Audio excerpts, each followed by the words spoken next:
Lexington 915 Murray Drive. Nothing visible from the two-story commercial. Fire command on fire 1. So this is not a medical room, but it's a structure fire, so we go on those too. Fire 1, please. You had me to the run at engine 5 and 220's on, show me 97. They are trained to revolve their day around emergencies. We're here to transport people when they call for us. Just a 2-hour span on a Wednesday afternoon. Try to do it in the safest and the best interest of the patient. They hardly stopped. A lot of them are small fires, never materialize into anything major.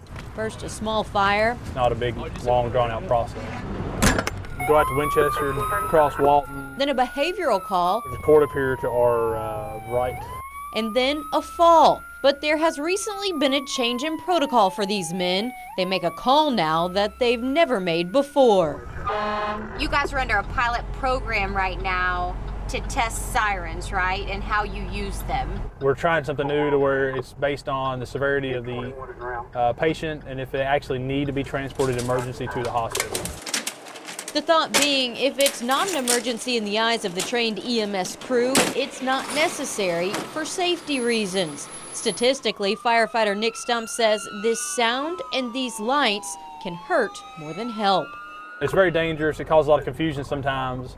And sometimes, to be honest, it's not worth the risk of us transporting someone who's not really critically sick to the hospital emergency.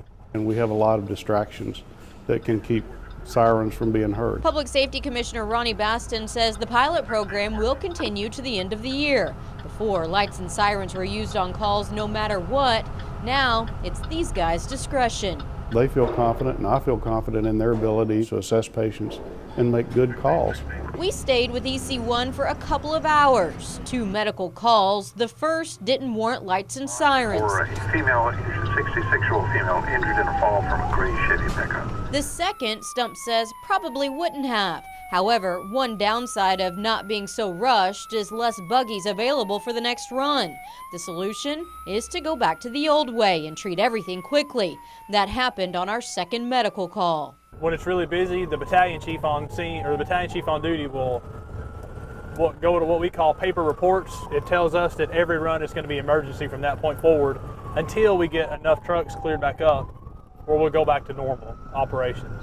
In a job that's anything but normal.